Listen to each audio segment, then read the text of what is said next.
Assalamualaikum warahmatullahi wabarakatuh.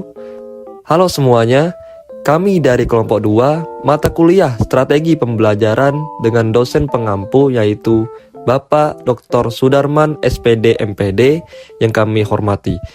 Sebelum masuk dalam pembahasan, perkenankan kami untuk mengenalkan nama-nama anggota dari kelompok 2. Yang pertama, Dava Ardiansyah, kedua, Andini, ketiga, Gani Rahman, keempat, Sofia Salsabila, dan yang kelima, Dwi Agus Subriana Irman. Kelompok kami akan membawakan sebuah materi tentang perencanaan instruksional. Langsung saja kita masuk ke dalam pembahasan. Check it out. Baik, memasuki bagian A, yaitu perimbangan instruksional secara keseluruhan. Menurut Ediger tahun 2004 yang menjelaskan bahwa siswa akan merasakan kesungguhan guru dalam merencanakan pembelajaran, dengan semakin minim perencanaan maka akan mengakibatkan ketidakterkaitan siswa dalam mengikuti proses pembelajaran. Hal ini menandakan bahwa siswa akan lebih menghargai guru yang melakukan proses pembelajaran dengan mendahulukan proses perencanaan yang sangat matang.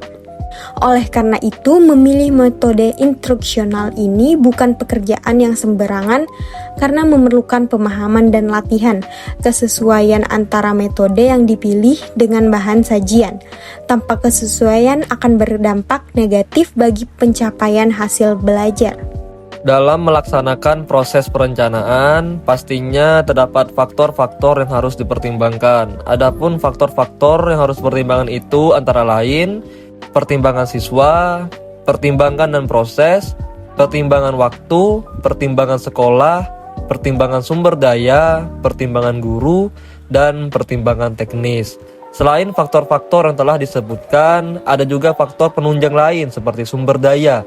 Bagi guru, ketersediaan sumber daya dalam melaksanakan proses pembelajaran adalah penting, baik sumber daya yang disediakan oleh pemerintah, pihak sekolah, ataupun pihak swasta.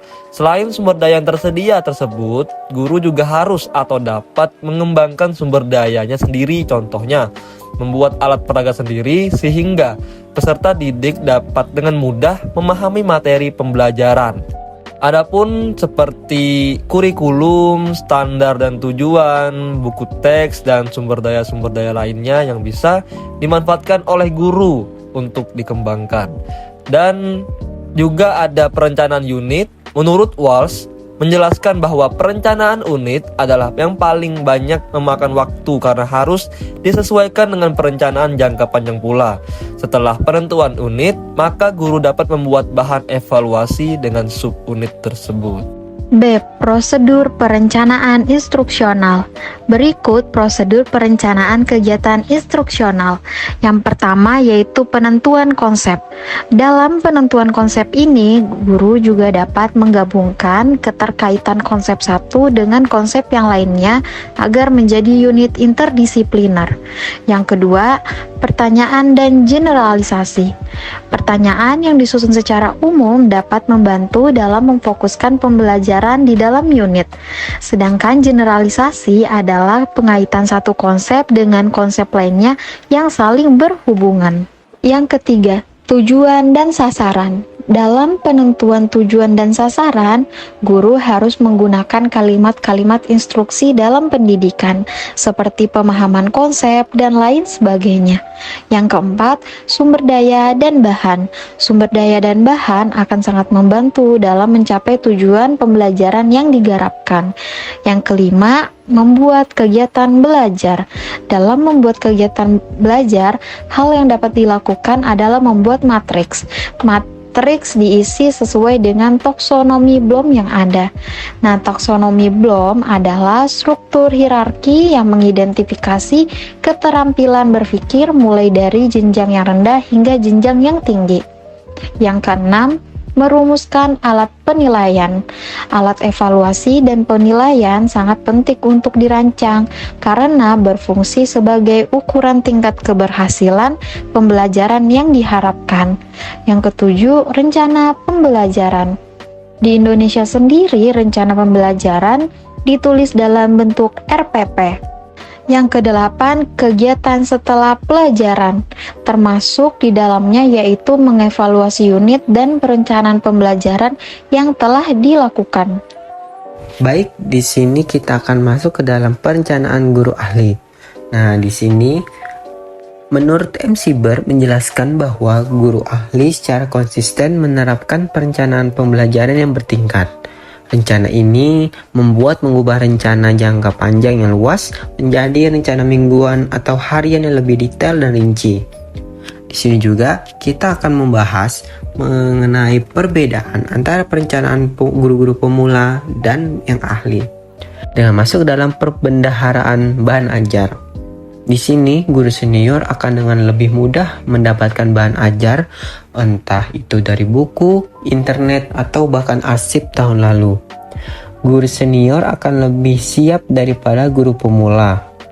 Guru pemula dapat memulai menyimpan arsip dari berbagai sumber yang berkaitan dengan pengajaran tergantung di bidangnya, agar dapat mengatasi hal tersebut. Jadi guru pemula bukan berarti kualitas pengajaran yang diberikan harus jelek, tapi lebih daripada itu yang terpenting adalah proses perencanaan dan pengembangannya. Perencanaan sendiri adalah jantung pengajaran. Sejauh mana perencanaan dapat dilakukan secara matang, maka akan dapat menjadi guru yang profesional. Sejak tahun 1970 hingga tahun 1980, banyak peneliti yang mulai mengidentifikasi model pembelajaran yang ada dengan hasil. Hasil-hasil tersebut dijelaskan sebagai berikut. Para peneliti tidak mengidentifikasi atau memvalidasi model perencanaan praktis yang diterima secara luas atau konsisten. Menurut MC Ber, rencana upaya perencanaan dan metode perencanaan sangat bervariasi di antara para guru. Perencanaan tampaknya paling dipengaruhi oleh pemilihan kegiatan pembelajaran, tujuan instruksional, isi, usia siswa, waktu yang tersedia, dan strategi pengajaran.